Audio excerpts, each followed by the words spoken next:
Appreciate you joining us. All right, we're in the Niner locker room with Drake Nugent, Niners center, who's going on the practice squad and former Stanford star. Now went to Michigan for a year. Yep. Man, you had a great summer. You had a great preseason. How did you feel about what you put on film? I felt good. I mean, there's obviously a few plays every game that you want back, especially in the run game that I definitely wanted back in each of my games. But, you know, for my first time in the league and in those preseason games, I feel like I performed well. You know, obviously it wasn't up to my standard because, you know, sometimes I can be a little bit of a perfectionist. But you know, that's part of the game. You just gotta, you know, wipe those plays, flush it, and just keep moving on. But I was overall happy with my performance. But there's definitely a lot of things that I can build on to get better at. You know, you're a little bit undersized center, but I was watching you in the mini camp, and it seemed like every time you're contacting the defensive lineman, you're kind of jolting these guys. Do you really pride yourself in the strength of that two-hand shiver, you know, coming out of your stance? Yeah, I mean, obviously I am undersized. I know that, so you know, it helps me understand how defensive linemen are going to probably want to attack me. Yeah. But at the same time, though, I'm not like going up to the line every play thinking like, oh, like, I'm undersized, like what do I have to do here to win? Like I'm just playing ball like everybody else. Yeah. You know, letting my natural capabilities and instincts take over and just kind of just letting it rip out there, you know, even though I am undersized at times. You know, sometimes I get got, but that's everybody. Everybody loses reps sometimes, and you know, it's just part of it, and that's who I am as a person. And you know, just got to keep building from it. And just, you know, I ain't gonna get any taller, but I can sure as hell perfect my craft and, you know, learn the game of football better as my years progress. So. Yeah, you had a great college career, man. You started at Stanford, you finished in Michigan. Describe what your college career was like, because I know you had you had a good offensive line at Stanford, and then you went to Michigan and you anchored maybe the best offensive line, maybe the best running game in the college game last year. Yeah, it was a hell of a career for me. It was a lot of ups and downs though. In my first 2 years at Stanford, I was behind Dahlman, who's on the Falcons now. Hell of a player. Yeah, he was great for me, and you know, Carberry was our coach at the time, and he's the head offensive line coach at Tampa Bay. So there's definitely a lot of guys in that room. You know, Foster Sorrell, he's with the Chargers. I'm active. Walker Little is with Jacksonville. Devery Hamilton, I don't know where he's at now, but he's still working around the league somewhere. There was a lot of guys in there that I could learn from those first 2 years. And even though I was on scout team those first 2 years, you know, I saw the field, but you know, I definitely got better during that time, and that honestly benefited me for the rest of my career because, you know, by the time my third year came at Stanford, like I knew I was the guy, and there was no one else that was gonna, like, it was my job to lose. You know, I just took it and ran with it, and yeah, I never looked back. So it was definitely tough my first couple years at Stanford, you know, because we weren't winning as many games as what we obviously did at Michigan. But at the same time, that I think it benefited me in the long run just to appreciate how hard winning is, not just, you know, let alone winning every game. So it I think it benefited me, even though the seasons I had there when I was starting were a little rougher than most. What was it like playing in the big house in front of 110,000? I would go to the Stanford games, and you know, come on, man, they just didn't get that those kind of crowds. It just wasn't the same thing. But in the big house, that might be college football's best environment. Yeah. What was it like playing in that? That was one of the main reasons I wanted to go to a place like that. You know, just you know, to get that full college football feel, because unfortunately, you know, Stanford doesn't really have that on game day. You know, I'm sure they're working on it as the time goes on and as the years go on. But you know, that's just not the culture a lot of times out there on that campus. But Michigan, you know, they're all about football, and you know, obviously I played in front of big crowds, like on away games at Washington State, USC. So like the crowd itself wasn't necessarily a problem. It was the fact that they were on our side. Right. It was a home crowd, so it was almost like more pressure, because like away games, like you mess up, like, you know, they don't really, like, the crowd doesn't really, I mean, I wouldn't say they don't care, but it's like, it's not the same pressure as like you wanting to perform as well for 110,000 that are behind you, you know. So it was definitely a lot of pressure at first, but I honestly just kind of treated it as like another game. You know, we played Eastern Carolina my first game.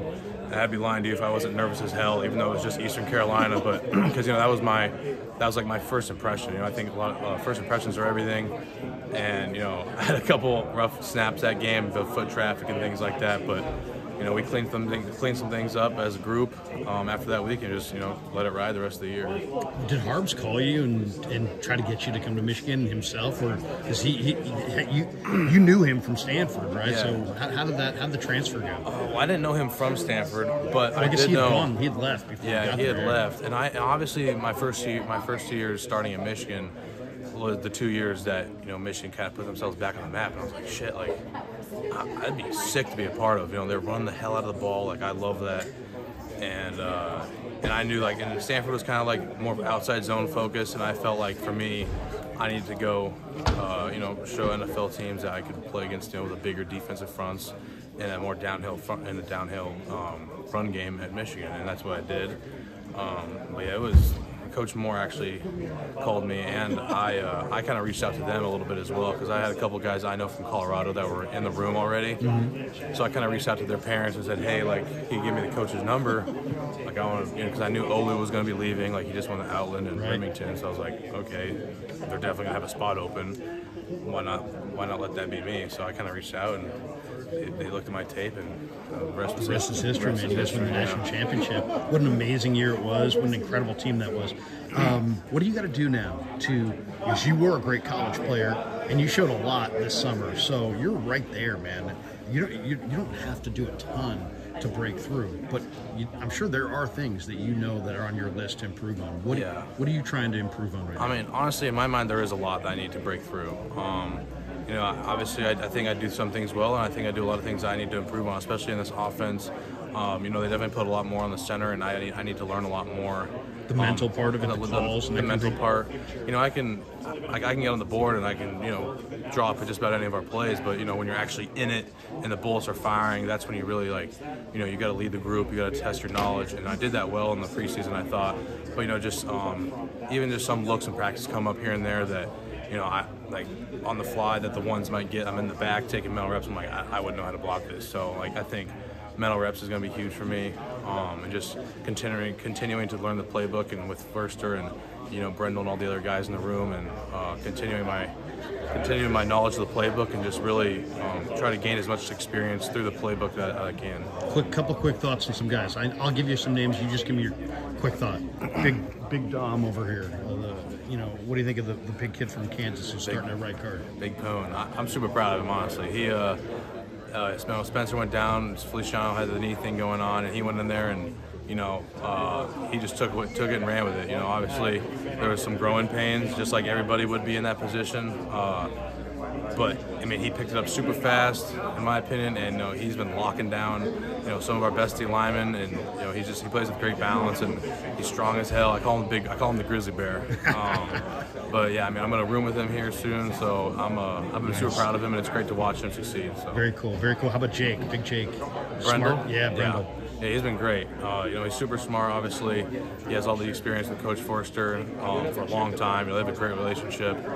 And I just think it's good to be able to pick his brain on a lot of things, because he has a lot more experience. You know, he's not the biggest guy either. You know, he's a little bit taller than me, but you know, he definitely knows how to block guys in this league, being at his size, and I just need to model myself after that.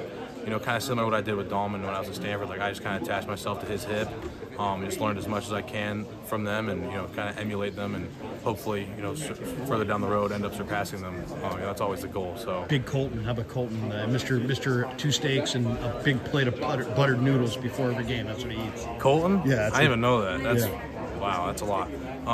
But yeah, he's been great too.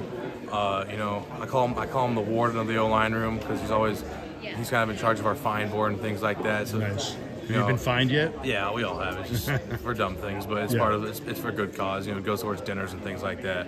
But yeah, he's been great towards us too. You know, just ask him questions about, you know, things out here, interests that we both have, and you know, being outdoors guys and things like that. So he's been good for us. Sifo, the coach. Sifo. I love Sifo, honestly. You know, considered to be one of the best offensive line coaches in the game right now. Yeah, he is hella smart. And I mean, I just, like, his persona is great. You know, I've always kind of appreciated a coach that can kind of get in my ass a little bit. And I kind of told him that too, like, you know, just to you know, stay on me. But you know, I've always appreciated that. You know, someone who, you know, if I mess something up, like, you let me know. Because obviously I'll know, but like, I feel like there's another level of pressure, and like, you want to perform for him, and you know, he's been nothing but great for me. He coaches the hell out of me, and that's all I can ask for. Hey man, thanks for the time. Appreciate you. Good luck this year, man. Appreciate you. Drake Nugent.